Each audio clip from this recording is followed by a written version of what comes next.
O que a gente precisa para ter saúde? Primeiro, a gente precisa de água. Mais de 70% do nosso corpo é água. A água é o mais abundante dos nutrientes.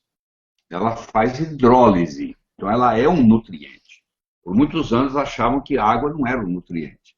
Hoje nós sabemos que ela é um nutriente. E mais de 40% das pessoas que você encontrar caminhando nas ruas, elas estão desidratadas. E quando desidrata, libera uma coisa chamada histamina.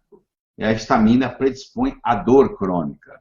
Então você que está precisando tomar analgésico para melhorar a sua dor crônica, e você acorda com dor aqui, dor ali, se você aumentar a quantidade de água que você bebe, automaticamente a dor vai desaparecer. Eu tenho um desafio para você. Passa a partir da manhã a ingerir 2 litros de água por dia. Faz isso por 10 dias. Você vai ver que todas as suas dores vão sumir.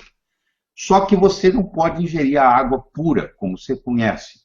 Você, quando você ingere água, se você ingerir só água, você acaba espoliando minerais do seu corpo. Então você tem que ingerir sal. Não é o cloreto de sódio que você tem na sua mesa. Cloreto de sódio, que é aquele sal de mesa que você conhece, branquinho, aquilo é veneno. Porque para chegar naquele branquinho, precisou de uma série de bleaching, uma série de detergentes que ficaram ali no produto e são venenosos.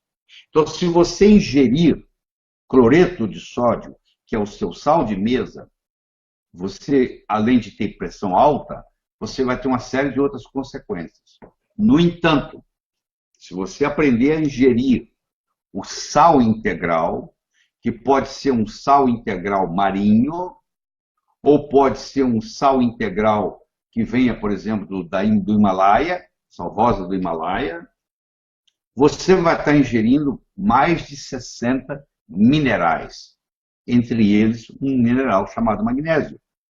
Nós, brasileiros, temos carência, porque você, para ter magnésio, você precisa ter água magnesiana.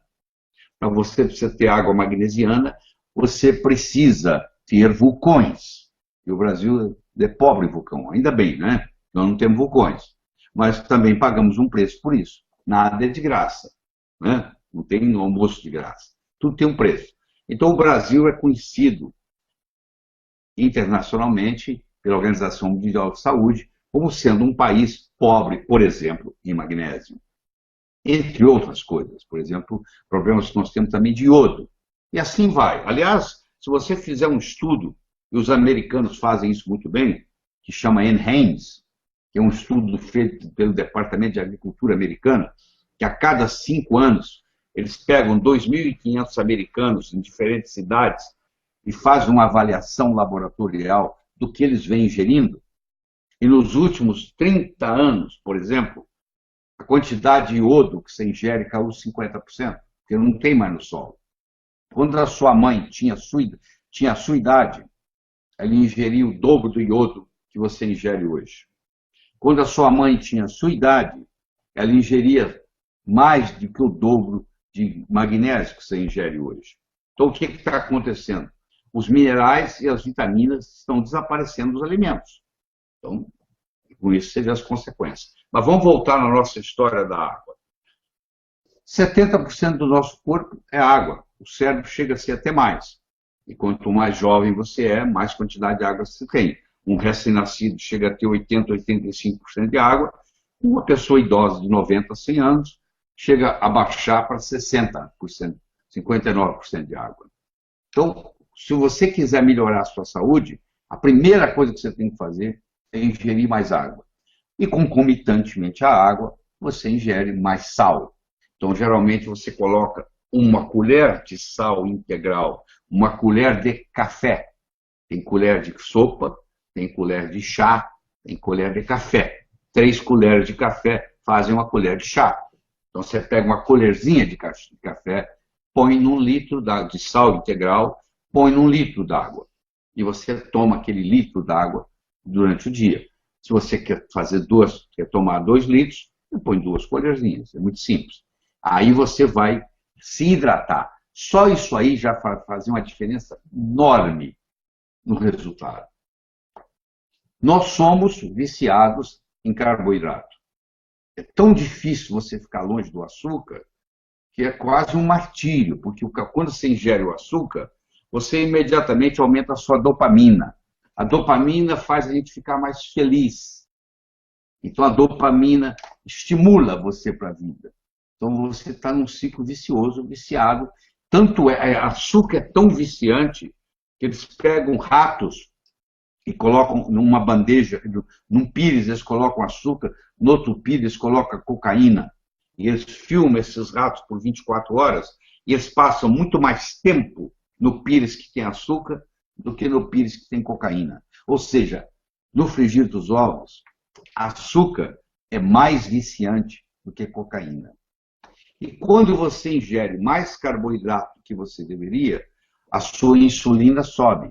E você desenvolve uma coisa chamada resistência insulínica, que termina em diabetes. É uma doença que vem crescendo absurdamente no mundo. É uma doença que praticamente não existia na antiguidade. Você deve conhecer ou ter um parente diabético. E a diabetes tipo 2, que é a mais comum, 95% é tipo 2.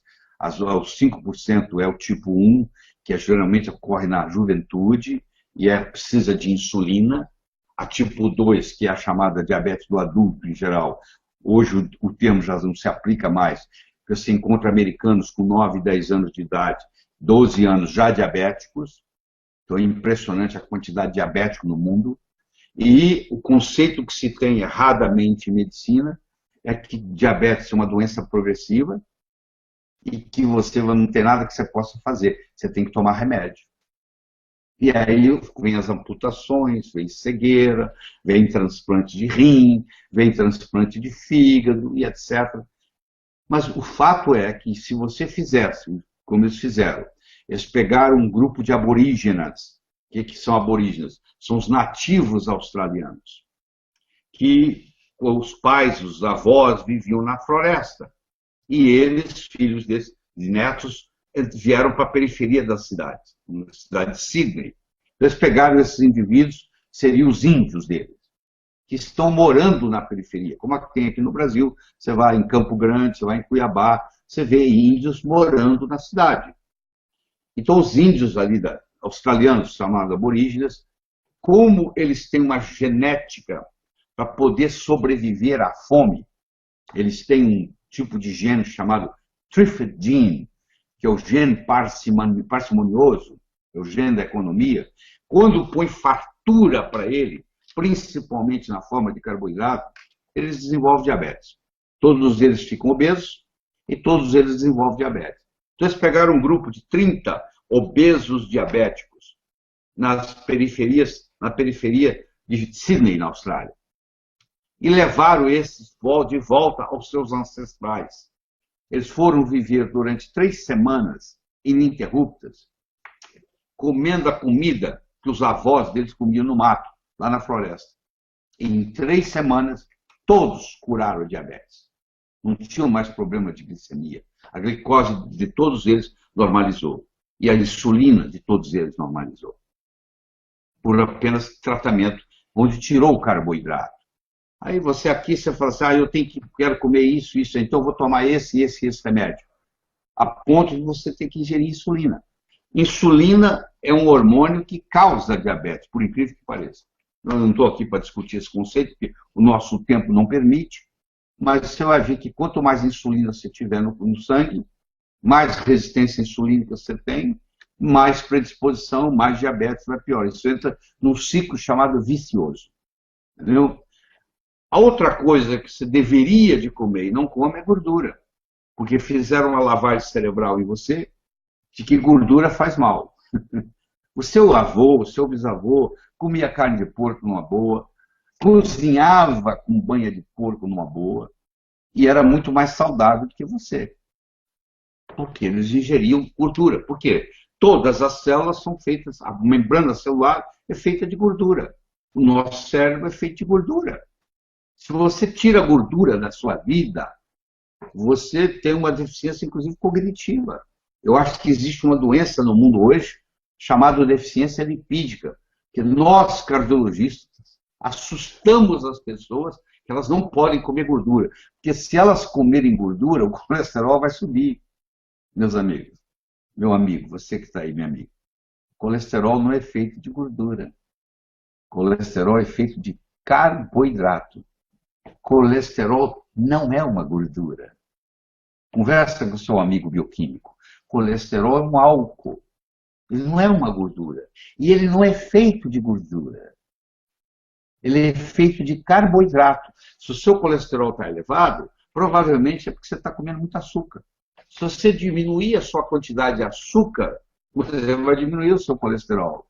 Muitas vezes o seu colesterol está elevado porque você tem um problema de tireoide.